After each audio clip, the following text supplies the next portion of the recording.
Breaking news: the Presidential Tribunal gets set to rule on Atiku, Obi, APM's petitions seeking President Tinubu's removal. Hi guys, welcome back to the news. If you're joining us for the first time, you're very much welcome. I sincerely appreciate your presence. Kindly subscribe and please don't forget to give us a thumbs up. Thank you. The Presidential Election Petition Court in Abuja is preparing to deliver its judgment on the three petitions seeking to nullify President Bola Ahmed Tinubu's election. Now, Justice Aruna Tasmini-led panel has called on all the parties to adopt their final argument. And now, the Independent National Electoral Commission, INEC, had declared Tinubu the winner of the presidential election held on February 25th, where he defeated 17 other candidates. However, the presidential candidate of the People's Democratic Party, PDP, Atiku Abubakar, and the flag bearer of the Labour Party, Peter Obi, who placed second and third respectively, had challenged the results. Both Atiku and Obi claim that they won the presidential election and questioned Tinubu's eligibility to contest. But then they argued that Tinubu did not secure the majority of lawful votes and request that his certificate of return be revoked.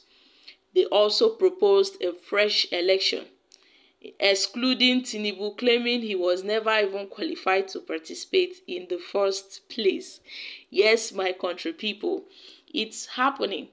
The petitioners, they made a claim that Tinubu was never qualified to participate in the election in the first place, and as such, he should be excluded from the presidential election rerun.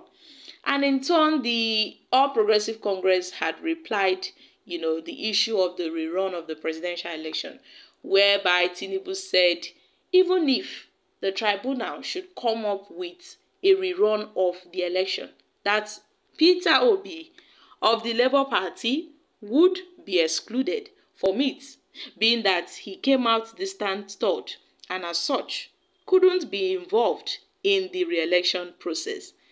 Atiku in particular had brought up this issue concerning Tinubu's birth date, Tinubu's education, his state of origin, and his dual citizenship with Guinea. He further argues that Tinubu's degree certificate from the Chicago State University actually belongs to a woman, where they said Tinubu went into the university as a female. It really trended. And then we got to ask ourselves, Tinubu has been involved in so many, cases where we got to see an allegation of drug trafficking, another allegation of forging of results, even forging of his date of birth, and other certificates.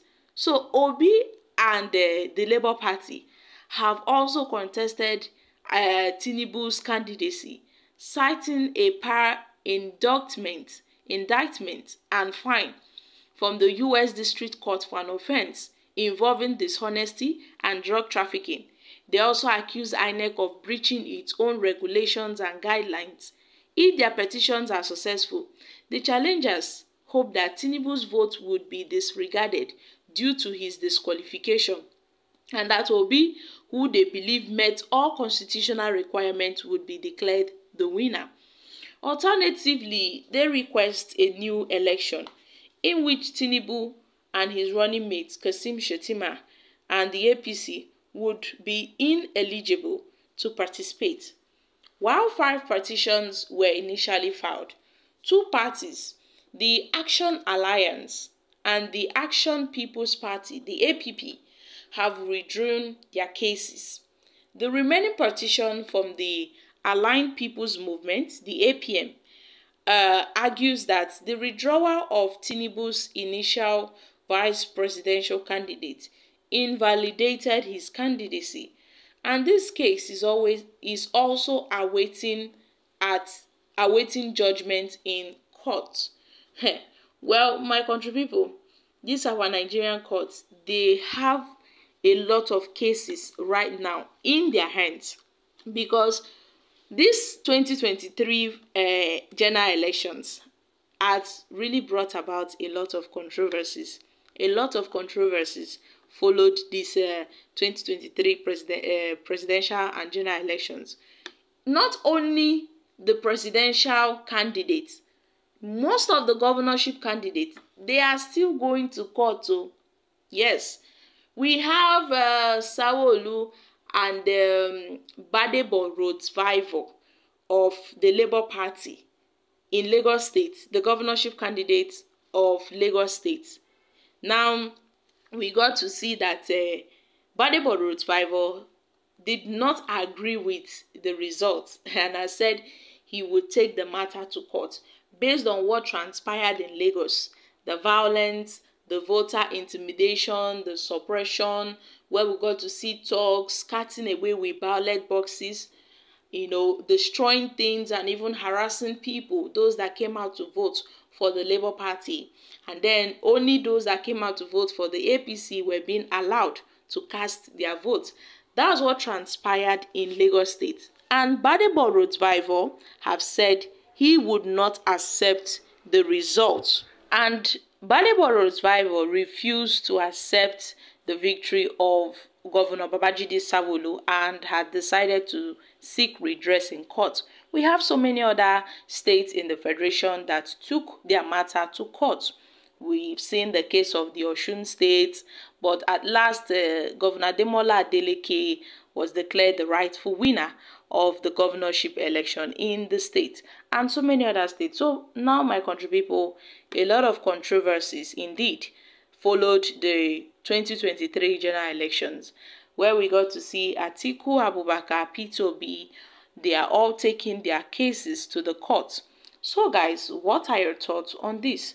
However, Nigerians have reacted. Normally, I foresee Bola Ahmed Tinubu crying without being comforted. He lost his position and arranges with one army to fight and aimed at killing people who threw him out of the seat. But on the attempt, he entered more trouble. He knows he wouldn't be on the seat as the president. Majority win the vote. Atiku, Tinubu scored 25% in 28 states. So, what are they talking about? They are just laboring in vain because Tinubu had won the election. We are waiting, we are waiting to see the final judgment. I foresee Obi and Atiku crying in the day of judgment delivering, while Tinubu will be in celebration. Okay guys, these are some reactions from Nigerians. So my country people, I'm dropping here. Kindly share your thoughts on this in the comment section. Thank you. Bye for now.